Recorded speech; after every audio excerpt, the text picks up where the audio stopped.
बिस्मिल्लाहिर्रहमानिर्रहीम। अस्सलाम वालेकुम स्टूडेंट्स। आज हम नेक्स्ट टॉपिक पढ़ेंगे चैप्टर नंबर 11 पार्ट 1 केमिस्ट्री में से factor affecting rate of reaction. हर वो चीज जो फ्रीक्वेंसी ऑफ इफेक्टिव कोलेजंस को मतलब इफेक्टिव कोलेजंस पर सेकंड बढ़ाती है वो रेट ऑफ रिएक्शन को भी जो है वो बढ़ाएगी। तो रेट ऑफ रिएक्शन बढ़ेगा फ्रीक्वेंसी ऑफ इफेक्टिव कोलेजंस के बढ़ने से। हर वो चीज जो इन्हें बढ़ाती है उससे रेट ऑफ रिएक्शन जो है वो बढ़ेगा। पहली चीज, पहला फैक्टर जो इफेक्ट करते हैं रेट ऑफ रिएक्शन को, that is nature of reactants. Reactants की नेचर क्या है? रिएक्टेंट्स की नेचर, जो केमिकल नेचर है, जो केमिकल रिएक्शन होते हैं, they are due to electronic configuration of the elements of the reactants. Electronic configuration पे डिपेंड करती है कि रिएक्टिविटी कितनी है। फॉर एग्जांपल हमारे पास 1A ग्रुप है, ये इसमें से सोडियम जो है ये बहुत वायलेंटली रिएक्ट करता है वाटर के साथ। अगर इसका रिएक्शन जो है वो आप वाटर के साथ करवाओ तो ये बहुत वायलेंटली एक्सप्लोसिवली रिएक्ट करता है। जबकि 2A ग्रुप में से कैल्शियम जो है वो मॉडरेटली रिएक्ट करता है। 1A ग्रुप के सोडियम में एक इलेक्ट्रॉन है। 1A ग्रुप के जितने भी मेंबर हैं like lithium, potassium, rubidium, caesium वगैरह सब में एक इलेक्ट्रॉन होते हैं। जबकि इसके आउटर मोस्ट शेल में ग्रुप 2 के या कैल्शियम के 2 इलेक्ट्रॉन होते हैं। तो ये वाटर के साथ रिएक्ट करते हैं मॉडरेटली। तो हमें ये पता चला कि नेचर ऑफ रिएक्टेंट पे डिपेंड करता है rate of reaction. Group 1A elements का वाटर के साथ रिएक्शन जो है वो रैपिडली होता है, एक्सप्लोसिवली होता है, जबकि 2A का वाटर के साथ रिएक्शन जो है वो बहुत स्लोली होता है। इसी तरह जो आयनिक रिएक्शंस हैं जिनमें आयंस इन्वॉल्व हैं, दे आर आयनिक रिएक्शंस, वो बहुत फास्ट होते हैं as compare to oxidation reduction reactions. Oxidation reduction reactions ionic reactions की निस्बत स्लो होते हैं। उसकी वजह क्या होता है? क्योंकि ऑक्सीडेशन रिडक्शन रिएक्शंस में गेन और लूज होते हैं इलेक्ट्रॉन, गेन और लॉस ऑफ इलेक्ट्रॉन्स की वजह से ऑक्सीडेशन रिडक्शन रिएक्शंस जो है वो स्लो हैं as compare to ionic reactions. दूसरा फैक्टर जो इफेक्ट करता है रेट ऑफ रिएक्शन को, that is concentration of reactants. अगर हम डिकम्पोजिशन ऑफ HI की बात करें जो पहले ही चैप्टर में हम पढ़ चुके हैं, तो HI की डिकम्पोजिशन जब स्टार्ट नहीं हुआ तो आप देख रहे हो ग्राफ में कि HI की कंसंट्रेशन जो है वो मैक्सिमम है। जैसे रिएक्शन स्टार्ट हुआ है HI की कंसंट्रेशंस कम हो रही है। शुरू में रेट ऑफ रिएक्शन जो है वो बहुत तेज है, with the passage of time concentration बहुत तेजी से चेंज हो रही है। लेकिन यहाँ पे at the end of the reaction with the passage of time rate of reaction जो है वो स्लो हो रहा है। इसकी वजह है क्योंकि कंसंट्रेशन HI की जो है वो कम हो रही है। कंसंट्रेशन HI की कम होने की वजह से जो इफेक्टिव कोलेजंस हैं वो बहुत कम हो जाएंगे, जिसकी वजह से रेट ऑफ रिएक्शन जो है वो कम हो जाएगा। सरफेस एरिया तीसरा फैक्टर है जो रेट ऑफ रिएक्शन को जो है वो अफेक्ट करता है, रेट ऑफ रिएक्शन पे असरअंदाज होता है। सरफेस एरिया ज्यादा होगा रिएक्टेंट्स का तो फिर ज्यादा चांसेस है कि वो इफेक्टिवली कोलाइड करें, कोलिजन्स के ज्यादा चांसेस हैं। तो जितना सरफेस एरिया जो है वो ज्यादा होगा रिएक्टेंट्स का, उतना जो है वो ज्यादा रिएक्टेंट के मॉलिक्यूल्स के पास जगह होगी कि वो कोलाइड कर सके। फॉर एग्जांपल एल्यूमिनियम जो है वो रिएक्ट करती है विद NaOH और हाइड्रोजन गैस एलिमिनेट करती है जब ये पाउडर्ड फॉर्म में होती है। तो पाउडर्ड फॉर्म में इसका सरफेस एरिया जो है वो बहुत ज्यादा होता है as compare to in the form of lump, या एक जो है वो टुकड़े की फॉर्म में। अगर आप एल्यूमिनियम को टुकड़े की फॉर्म में लो, एक पीस की फॉर्म में लो, तो वो NaOH के साथ बहुत स्लोली रिएक्ट करेगा और हाइड्रोजन गैस ना होने के बराबर जो रिलीज होगी। जबकि पाउडर्ड फॉर्म में जो है वो बहुत अच्छे तरीके से एक मॉडरेट रेट पे रिएक्ट करता है और हाइड्रोजन गैस जो है उसको रिलीज करते हैं। इसी तरह अगर आपके पास कैल्शियम कार्बोनेट है, कैल्शियम कार्बोनेट के साथ सल्फ्यूरिक एसिड जो है वो स्लोली रिएक्ट करते हैं जब आपके पास पीसीस हैं, बड़े बड़े पीस हैं कैल्शियम कार्बोनेट के। लेकिन अगर वो पाउडर्ड फॉर्म में है कैल्शियम कार्बोनेट तो सल्फ्यूरिक एसिड जो है वो बहुत तेजी से रिएक्ट करेगा। इसका मतलब ये हुआ कि सरफेस एरिया बढ़ाने से रिएक्टेंट के मॉलिक्यूल्स के पास जो है वो ज्यादा चांसेस होते हैं कि वो इफेक्टिवली कोलाइड कर सके और वो रेट ऑफ रिएक्शन को बढ़ा सके।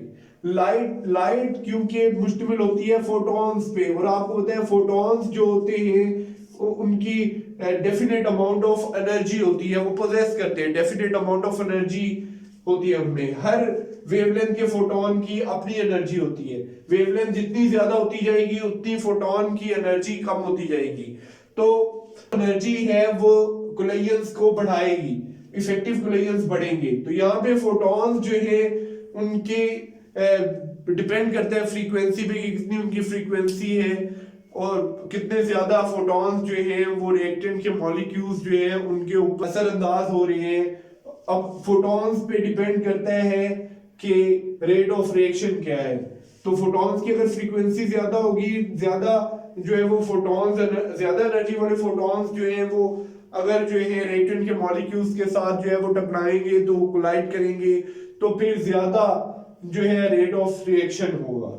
टेम्परेचर बहुत इंपॉर्टेंट है, टेम्परेचर को बढ़ाने से रेट ऑफ रिएक्शन बढ़ेगा, क्योंकि टेम्परेचर भी कोलिजन्स जो है वो बढ़ाता है, क्योंकि काइनेटिक एनर्जी जो है वो रिएक्टेंट के मॉलिक्यूल्स की बढ़ती है। जितनी ज्यादा काइनेटिक एनर्जी होगी उतने ज्यादा कोलिजन्स होंगे और इफेक्टिव कोलिजन्स जो है वो और ज्यादा हो जाएंगी, क्योंकि एक्टिवेशन एनर्जी जो है वो आसानी से उस बैरियर को जो है वो रिएक्टेंट के मॉलिक्यूल्स हाई टेम्परेचर पे जो है वो पास कर लेंगे।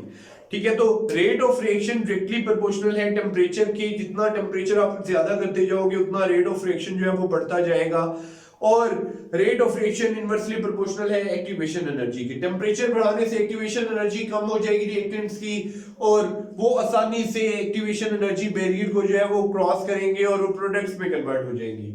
बहुत कम फ्रैक्शन होती है रिएक्टेंट के मॉलिक्यूल्स या एटम्स की जो उस बैरियर को जो है वो क्रॉस कर सकते हैं। फॉर एग्जांपल ये हमारे पास कुछ फ्रैक्शन है मॉलिक्यूल्स की जिनकी काइनेटिक एनर्जी जो है वो उतनी है कि वो उस एक्टिवेशन एनर्जी बैरियर को जो है वो क्रॉस कर सकती है।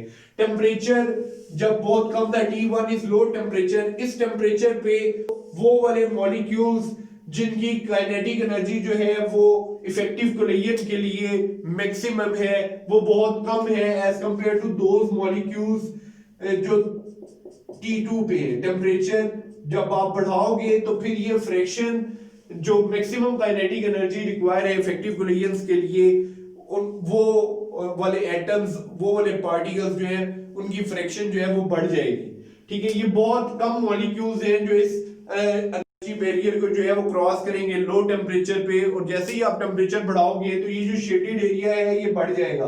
पहले शेडेड एरिया इतना था, अब शेडेड एरिया बढ़ के जो है वो ज्यादा हो गया। ये शेडेड एरिया वो है उन पार्टिकल्स पर मुश्तमिल है जिनकी मैक्सिमम काइनेटिक एनर्जी है इफेक्टिव कोलिजन्स के लिए। जितने ज्यादा इफेक्टिव कोलिजन्स होंगे उतने ही ज्यादा जो है वो रेट ऑफ रिएक्शन होगा और रिएक्टेंट्स जो है वो प्रोडक्ट्स पे कन्वर्ट होंगे। तो आपको पता है टेम्परेचर से काइनेटिक एनर्जी जो है वो मॉलिक्यूल्स की बढ़ती है। काइनेटिक एनर्जी बढ़ने से जो फ्रैक्शन है मॉलिक्यूल्स की जिनकी kinetic energy average kinetic energy से ज्यादा है वो बढ़ जाएगी। अब इससे क्या होगा, रेट ऑफ रिएक्शन इंक्रीज होगा। एक अंदाजे के मुताबिक अगर आप 10 केल्विन टेम्परेचर जो है वो रेज करते हो किसी भी रिएक्टेंट्स का तो फिर तकरीबन डबल हो जाएगा रेट ऑफ रिएक्शन, तकरीबन रफली डबल हो जाएगा। एक दफा मैं आपको इसको जो है वो रिवाइज करवा देता हूँ। Factor affecting rate of reaction आज हमने इसको पढ़ा है।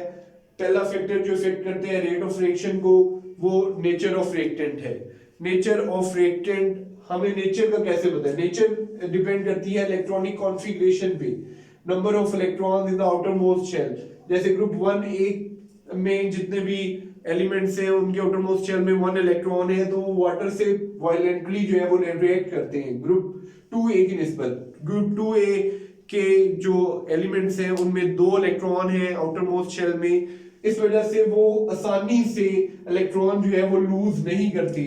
इसकी आयनाइजेशन एनर्जी जो है ग्रुप 1A एलिमेंट्स की लाइक सोडियम हो गया, पोटेशियम, इनकी आयनाइजेशन एनर्जी कम है कैल्शियम, मैग्नीशियम वगैरह से, ग्रुप 2A एलिमेंट से।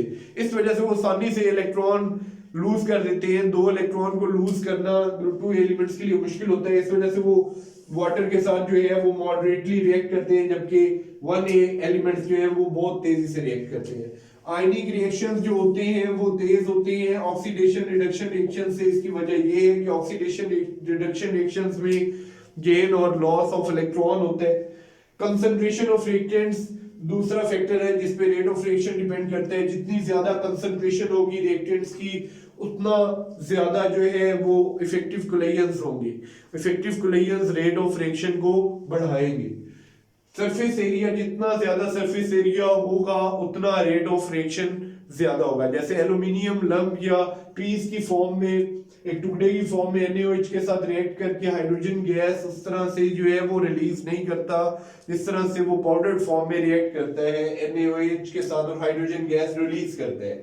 इस तरह कैल्शियम कार्बोनेट जो है वो पीस की फॉर्म में, टुकड़े की फॉर्म में H2SO4 के साथ स्लोली रिएक्ट करते हैं, लेकिन पाउडर्ड फॉर्म में बहुत फास्टली रिएक्ट करते हैं। फोर्थ फैक्टर जो इफेक्ट करता है रेट ऑफ रिएक्शन को, दैट इज लाइट।